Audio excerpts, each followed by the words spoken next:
Hello दोस्तों, स्वागत है आपको मेरे YouTube चैनल पे। आज हम ऐसी शख्सियत से बात कराना चाहते हैं आपसे, वो बहुत ही बड़ी यात्रा करके आए हुए। तो उनका नाम प्रशांत जी। आ जाइए, स्वागत है आपको मेरे YouTube चैनल पे, बूम बूम आशिक YouTube चैनल पे। सबसे पहले तो आपको स्वागत है मेरे YouTube चैनल पे बूम बूम आशिक में।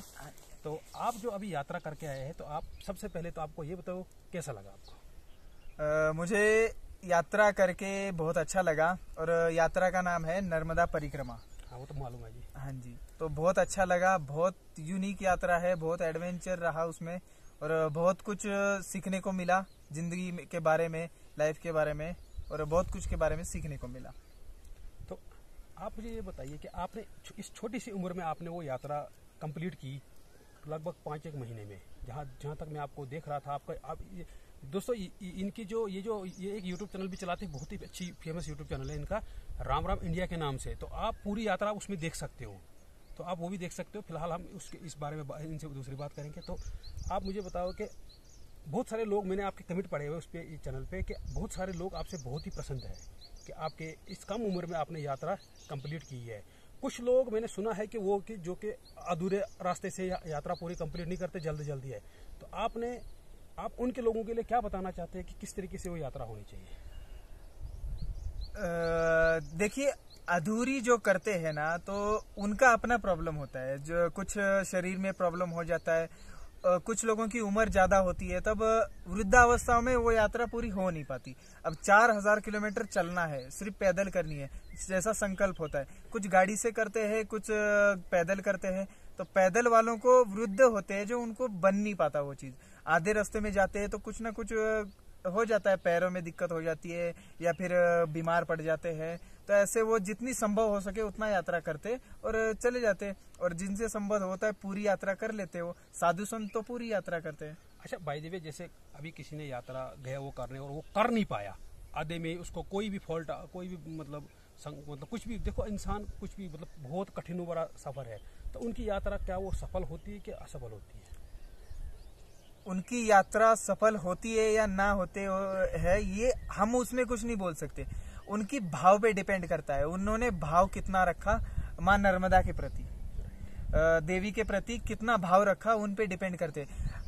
देखिए, 1 सेकेंड पूजा करे और 10 दिन पूजा करे, लेकिन उस 1 सेकेंड में भाव उनका बहुत जुड़ गया भगवान से, तो भगवान खुश हो जाते हैं। वो 10 दिन का भी पूजा करता रहे, सिर्फ ऐसे ही करता रहे, तो उसमें कुछ मतलब नहीं रहता। तो वो देवी के भाव के ऊपर है।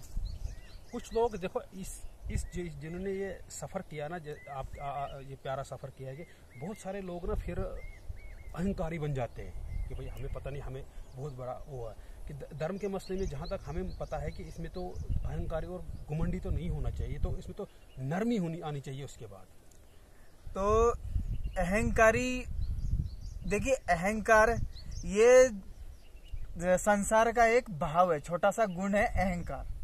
और जो हम भक्ति करते हैं, वो संसार को ही छोड़ने का नाम भक्ति है। तो संसार के गुणों को भी हमें छोड़ना पड़ेगा।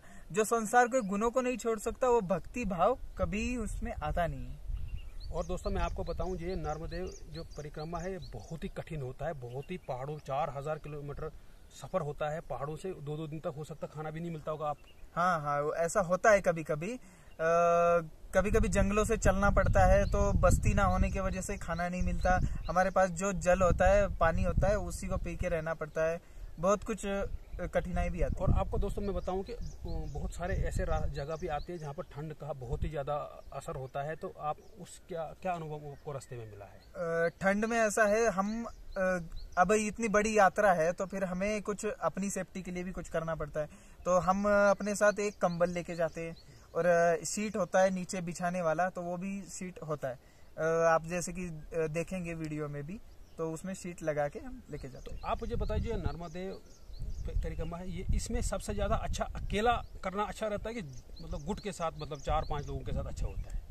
सबसे ज्यादा अच्छा रहता है अकेला करना। अच्छा। साधु संत भी इसी को प्रधानता देते हैं कि अकेला करो आप, क्योंकि गुट के साथ ऐसे होता है, मतलब समूह के साथ ऐसा होता है, आप जो करना चाहते हो उस पे ध्यान आपका नहीं जाएगा, सारा समूह पे रहेगा कि ये ऐसा कर रहा है, वो ऐसा कर रहा है, वहां नहीं रुकना, वहां नहीं रुकना। हमें जो मर्जी करना है वो करिए, जैसे भक्ति करनी है वो करिए, जहाँ पे रुकना है अच्छी जगह लगती है वहां पे रुकिए, तो वो अकेले ही संभव है।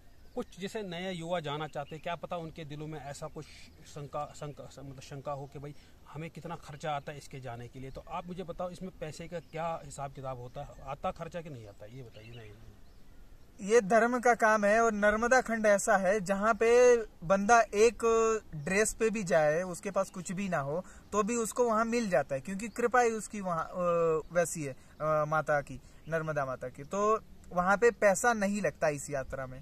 लेकिन जैसे कलयुग बदलता जा रहा है, युग बदला, वैसे पैसे की भी जरूरत बदली।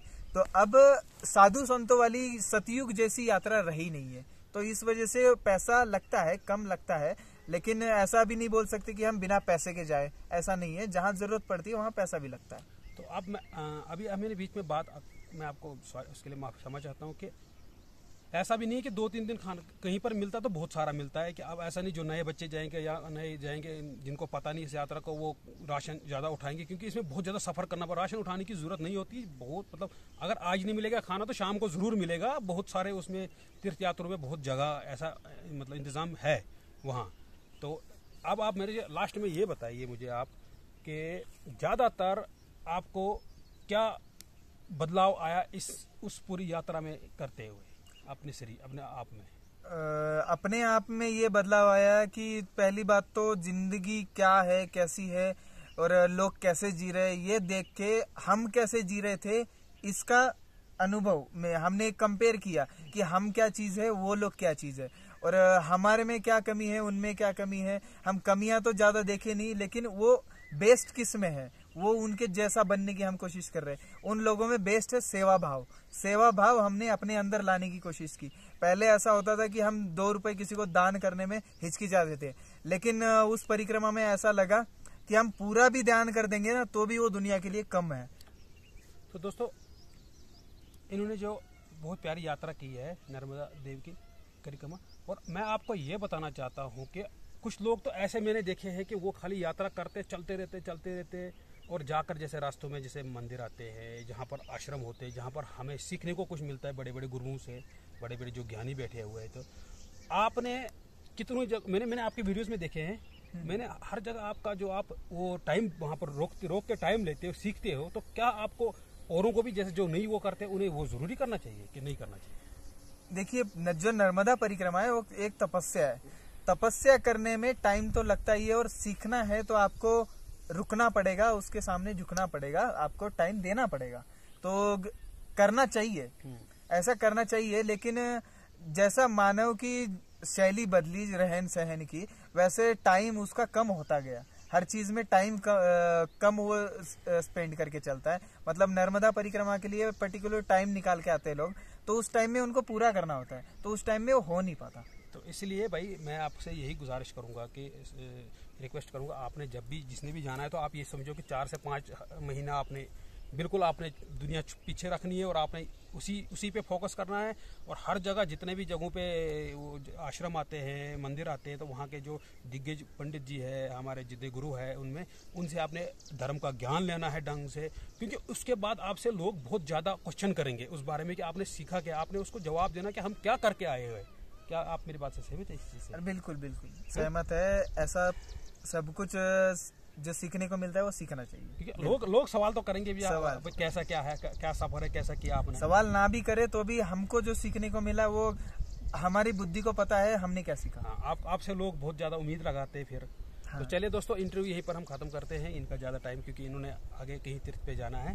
तो मैं अपने प्यारे जो मेरे व्यूअर है उनसे गुजारिश करूंगा कि आप इनका जो राम इंडिया चैनल है आप उसे ज़रूर सब्सक्राइब कीजिए, साथ में जिन्होंने मेरा नहीं किया है वो भी कीजिए।